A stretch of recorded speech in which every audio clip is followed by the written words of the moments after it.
Hi everyone and welcome back to round 12 of the Candidates Tournament in Toronto. It's been a crazy day, 3 decisive results and 1 draw, shaking things up in the standings. We now have 3 joint leaders, Jan Nepomniachtchi, Hikaru Nakamura and a 17-year-old. Teenager, but with a maturity that belies his years. It is Gukesh, and we're going to be taking you through Gukesh's win today with the black pieces against Nijat Abasov. Let's jump in and break down that game. It started as a d-pawn opening. It started with d4 for white and a quick transposition to the Nimzo Indian. Here, black's bishop comes out, pinning the white knight, and Abasov playing his pet line now, playing the move queen to c2. This is regarded as being super solid. Abasov here had not lost with the white pieces in the candidates event. Super solid player. He'd neutralized some of the best players in the world, but Gukesh needed to win. He knew he needed to take risks, and this is where the first surprise was landed. Pawn to h6, going away from the classical wisdom, not fighting for the center yet. More traditional moves would be pawn to d5, pawn to c5, even castling the black king. Very logical moves. Pawn to h6. We find out very shortly why this pawn was pushed. Not just preventing a pin, but creating a nice escape square for a piece. A surprising move that appears in a moment.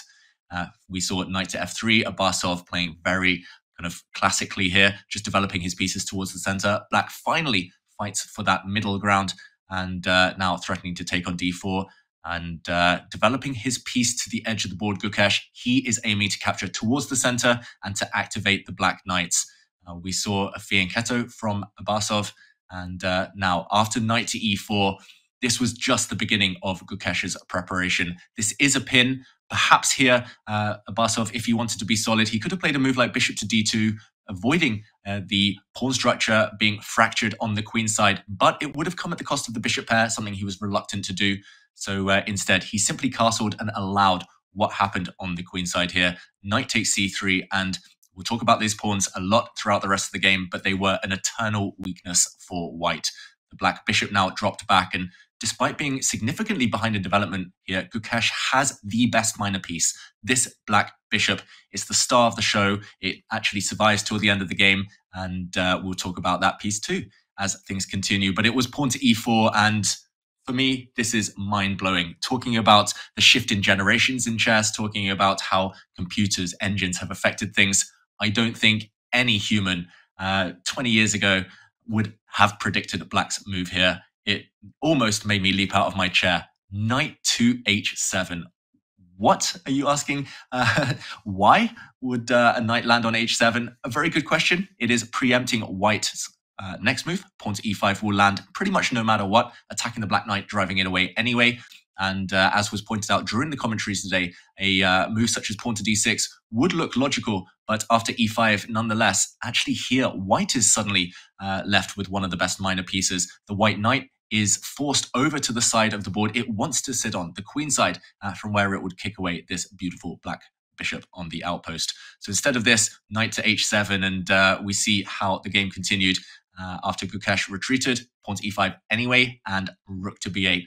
Who cares about castling? The center is blocked, the center is closed, so the black king does not need to rush to declare its intentions. Rook to b8 is simply to get off this long diagonal in order to activate the black light squared bishop. This is often the problem child in a lot of openings, especially d4 openings, so getting this bishop out was the utmost priority here. Knight back to d2, rerouting this knight into the center, and now we see the black light squared bishop challenge its beautiful counterpart on g2. Gukesh here, I think, still in his preparation. I'm pretty sure Abasov wasn't. He was down significantly on the clock, and a safe move here would have been, knight takes c5. Pardon me and my errors, but instead, Abasov playing very, very ambitiously. Pawn to h4, trying to trap this black knight on h7, and we see this piece struggle for the next portion of the game. The white rook came to d1. Watch out, don't take this pawn on e5. This would walk into a nasty skewer, and the black rook would be embarrassed on b8. Instead, we saw finally a decision. Now it's more important that the dark squared bishop lives. The light squared bishop trading off for the white knight. Importantly, bishop takes e4 would be a small mistake due to a clever f5 blow. The knight saving itself, and e takes f6 en passant is impossible. If you capture on that square, queen takes g3 would be a nasty shock. a cold shower here due to the fact that the dark square bishop pins the f-pawn to the white king. So instead, we saw queen takes e4 from Abasov in this position. And there we go. Queen takes e4, black castles kingside, bishop to f4, and a few maneuvering turns. Maybe a small missed opportunity. Abasov could have clamped down on the queen side. A clever move would have been pawn to a4 in this position, preventing what comes next. But instead, he was keen to develop his rooks, double up on the d file. And we see b5 now from Gukesh breaking out because black's pieces need air. They need space. The black knight, nice defensive piece, but the rooks especially were lacking scope. So b5 actually trading off a weakness, looks counterintuitive, but more importantly, black's pieces get the open file. And we see soon how the black rooks enter the position. We saw white's rooks double up, black's rooks double up, and after a4, a very ambitious move, trying to create an outpost for the white bishop on b5, suddenly rook to b3, consequences, this square was weakened, and the white c-pawn turns out to be the big target in the position, forcing white to defend it. And I think around here was the first mistake from Abasov. A really high-quality game up to this point, but now rook to f3, maybe showing a bit of over-ambition here. Yes, there's a potential attack brewing against the black king. For example, if black is careless and plays, for example, rook to b3, there might be ideas of bishop takes h6, followed by a queen check on g4, and the black king would come under heavy fire with the aid of the white rook as well on the f-file. Instead, Gukesh shut down white's dreams, and a really instructive move for everyone at home. If you know you're about to get attacked, trade off those queens. You will be safer long-term here as well. White's pawns are weaker than black's, and queen to c6 really, really put the boot in, secured the eternal advantage. The queen trade happened. White losing a pawn now by force. There's no way to defend this a-pawn. Abasov tried to repurpose his pieces, rook d3, a bit of a loss of time, but after the pawn disappeared, we see a few more twists and turns ahead. Rook came to a2, forcing a trade of rooks, and in this position, going passive with a rook to c8, maybe not what Gukesh wanted, just solidifying his advantage in the build-up to move 40 here. We saw a bit of a time scramble, but after pawn to a5, a really clever move by Abasov, blocking the advance of this a-pawn. And now pawn to g5. We see the blue arrow appear, showing white had to capture en passant. g5 is a desperate attempt to break this black knight out of its prison on f8. Really clever move. And this was a missed opportunity, though, for Abasov. He was under pressure. White is indeed a pawn down. The black a-pawn potentially very dangerous, but he needed to calculate. He simply didn't have time on the clock. Here, bishop takes knight on g6. Giving up the bishop pair would have actually allowed him to fight back. This is based on the fact he can go rook to a2, the only move to hold the balance, a difficult one, attacking this pawn, and if black defends it, now he can regain the material. The reason I say this is difficult is because it looks like black is still in charge. The black a-pawn now, a real trump card, a real ace-up black sleeve for later. It will sit on a3, but the white king is able to journey over to the queenside to hold the balance. Difficult to assess. Instead, Abasov continued king to g2, and after a few turns, we saw maybe the final mistake of the game. Gukesh simply didn't allow Abasov back into it after this. Pawn to c4, we see a question mark appear, according to the all-seeing silicon overlords, according to the computer. Here, it simply weakens the dark squares. We talked about how strong this dark square bishop was. It gives even more access. The idea was to cut out the black knight from landing on d5, but it doesn't last for long. We saw the black rook enter, the white rook correctly sliding across, and a few turns later, it was the black rook to find the open file.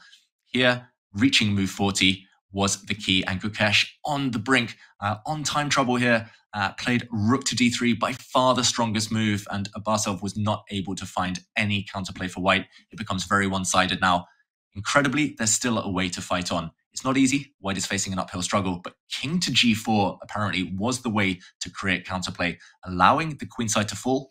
It was indefensible anyway, but going for black's king, going for the king side, and some small practical chances would have remained. At least this would have kept Gukesh slightly nervous. At least it would have forced an accurate response. Instead, if we go back, retreating with the white king, not approved by the computer. Rook c3, no way to save this pawn in a favorable manner. Rook to c2, if I just show this, would have seen the white bishop being trapped. Instead, c5, trying to throw the pawn away in a favorable manner. But impressively, Gukesh ignored the bait. Maybe he could take this pawn anyway. The game would go on. But knight to d5, even stronger. This rests on the tactic bishop takes c6. rook takes e3, a sacrifice, a clearance trick to land a fork next move. Sorry, the knight would have taken the white rook on the next turn. So if we go back, rook c2, trading off, but again, tactics all over the place due to the strength of the black knight. Pawn to a4, you cannot touch this pawn due to knight c3 check. And white's king therefore marched over, but the black pawn paralyzes the whole white army. The white bishop now is locked as a guardian eternally to the a2 square, and that allows the black king to enter on the other flank. It's the theory of two weaknesses here, playing on two fronts on both sides of the board. Impressive endgame technique from Gukesh. The black king continues to advance, and a little bit of tickle here. The black bishop goes behind. This black bishop, definitely the MVP of the game, pressuring the f2 pawn, tying down the white dark squared bishop this time, and the black king still has a route forward. We saw a bit of resistance from Abasov, but ultimately the game was decided. The king tried to come in. He repeated the position once, just sidestepped, just asserting his authority here. White simply is powerless. It's zugzwang. There's no way to keep the position. Any move you make worsens your pieces here. If the white king moves, the black king comes in. If the white bishop moves, you might lose pawns. And if this bishop moves, the black a pawn will simply march forward. So Abasov tried to move his king forward. He retreated, blocking off this f3 square. But of course, Gukesh had calculated the end. Now the guardian has moved. The bodyguard has allowed this black pawn to advance. And after f3, the black king's done its job. It can simply retreat. And as we saw, the final few moves, bishop to b3, the black a pawn traded for white's g pawn. But after the other flank pawn started advancing, it was time to resign. Simply nothing can be done about a new queen appearing. Abasov gave up, and Gukesh took an important win with black, joining the lead. Wow, what a weekend of chess we have ahead in the final two rounds.